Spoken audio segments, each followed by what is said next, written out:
বাংলাদেশ এবং ভারত নিয়ে যখন চরম দ্বন্দ্ব আকার ধারণ করলো ৫ই আগস্টের পরে, তখন সরকার প্রধান কিন্তু ডাকার সাথে সাথে কোনো দিকে চিন্তা না করে সবগুলো দল কিন্তু তাদের একমত হয়েছিল। তারা কিন্তু জাতীয় ঐক্য রাজি হয়েছিল এবং একসাথে সরকারের সাথে কাজ করবে বলে অঙ্গীকারবদ্ধ ছিল। তো তাইলে মব তো সবাই জানে যে এটা একটা খারাপ দিক, এটা সরকার ডাকে না কেন, এবং সরকার তার আইনের অনুশাসন হাতে নিচ্ছে না। এটা হলো বড় একটা জিনিস, আইনের অনুশাসন। এবং এই মপতন্ত্র বা মাস্তানতন্ত্র আমরা যেটাই বলি না কেন, যেটা শামীম ভাই বললেন, আমি বলি যে এই তথ্যপাত্র থেকে শামীম ভাইরাও এখান থেকে সরে যেতে পারে না। এই মপতন্ত্র কিন্তু আজকে এটার ফলাফল। গাছগুলো কিন্তু লাগানো হয়েছিল 15.5 বছরে।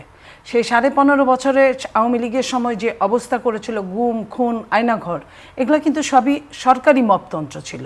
সেটা যদি শামীম ভাইয়েরা, জাতীয় পার্টি যদি তাদেরকে অ্যালায়েন্স না করতো, তাদের সাথে যদি অন্য দলের মতো যদি তাদের থেকে দূরে থাকতো, বয়কট করতো, তাহলে কিন্তু আওয়ামী সরকার এত বড় স্বৈরাচার হতে পারতো না। এই স্বৈরাচারটা বানিয়েছে তাদের সাথে যারা মিলেছে। ড্রয়িং রুমের বিরোধী দল সাথে আমরা আছি চ্যানেল আইয়ের অনলাইন প্ল্যাটফর্ম ফেসবুক এবং ইউটিউব চ্যানেলে। ড্রয়িং রুম বিরোধী দল পালন করেছে, তারা মন্ত্রী পরিষদ ভাগাভাগি করেছে, আবার বিরোধী দলও নিয়েছে। এবং আপনি দেখেন যে আওয়ামী লীগ যতবার সাপোর্ট দিয়েছে, একটা চরম আয়নাঘরের মালিককে কিভাবে সাপোর্ট দেয় আওয়ামী লীগকে, যে সাপোর্টটা তারা দিয়েছে। এবং শুধু তাই না, লাস্ট ইলেকশনে, এই ইলেকশনটা যদি না হতো, তারা যদি না অ্যাটেন্ড করতো, ইলেকশনটা হতো না। তারা ইন্ডিয়াতে যাওয়ার আগে জিএম কাদের সাহেবের কণ্ঠ ছিল একরকম, ইন্ডিয়া থেকে আসার পরে জিএম কাদের সাহেবের কণ্ঠ হয়েছিল আরেক রকম, যেটা এরশাদের সাথে তুলনা করা যায়। এর আগে কিন্তু এর আগ পর্যন্ত তাকে একটা আলাদা পার্সোনালিটি সম্পন্ন মানুষ মনে করা হতো, কিন্তু ইন্ডিয়া থেকে আসার পরে উনি যে কথাগুলো বলে উনি নির্বাচনে চলে গেলেন, এবং সে যদি না যেতেন, সেই দিন যদি নির্বাচনটা যদি উষ্টাগত হতো, তাহলে সেই দিন তাহলে আজকে 5ই আগস্টের জন্ম হয় না, এতগুলো হতাহত হয় না। যেটাই হোক না কেন, এই সন্তানগুলো তো আমাদেরই কারো না কারো মায়ের সন্তান, কারো না কারো বাবার কষ্টের এই সন্তানগুলো চলে গেল। যেই বা যারাই হত্যা করুক, তাদের বিচার হোক, সেটা আলাদা জিনিস, কিন্তু এই সন্তানগুলোকে আমরা চাইলেই ফেরত পাবো না। সেটার জন্য কি জাতীয় পার্টি দায়ী না? আওয়ামী লীগ যদি 10 আনা দায়ী হয়, জাতীয় পার্টি, আমি মনে করি কাফেরের চেয়ে মুনাফেক বেশি খারাপ।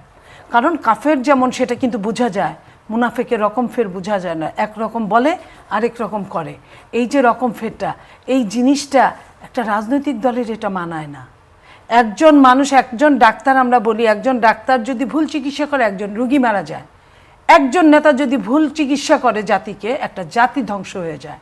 সেই জাতি ধ্বংস আজকে আমরা যে জায়গায় দাঁড়িয়েছি, এরপরেও যেতগুলো আমরা শুনি নির্বাচন হবে কি হবে না, এখন চিকিৎসা হচ্ছে, হ্যাঁ এখন চিকিৎসা হচ্ছে না। এই যে আমি এটাই বলছি, নির্বাচন হবে কি হবে না, আপনারাই বলেন আমাদেরকে।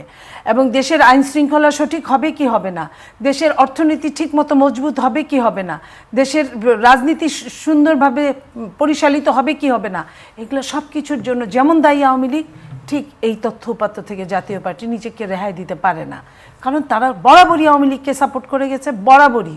তো ওই যে আপনার মনে পড়ে যে ইনু বলেছিলেন, ইনু সাহেব, যে আপনাদের 90 পয়সা আছে, আমাদের 10 পয়সা আছে, আপনি মনে করবেন নেত্রী 1 টাকা হওয়ার জন্য কিন্তু 10 পয়সার দরকার পড়ে।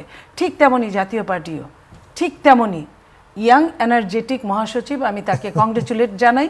পাশাপাশি এটা বলি, এই কথাটা, মানুষ কয়েকদিনের জন্য মন্ত্রী থাকে, এমপি থাকে, প্রধানমন্ত্রী থাকে। আজকে শেখ হাসিনার জন্য সাধারণ বাংলাদেশের একটা সাধারণ মানুষের চেয়েও শেখ হাসিনার অবস্থা খারাপ। এইটার জন্য সে যে এই যে প্রতাপশালী 15 বছর যে প্রধানমন্ত্রী থাকলো, 15.5 বছর, এটাই কি কোনো কিছু আসছে গেছে?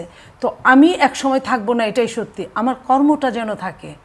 আমি আজকের এই যুগের একটা দলের মহাসচিবকে এই কথাটাই বলছি, বিগত দিন থেকে যেন তারা শিক্ষা নেয়।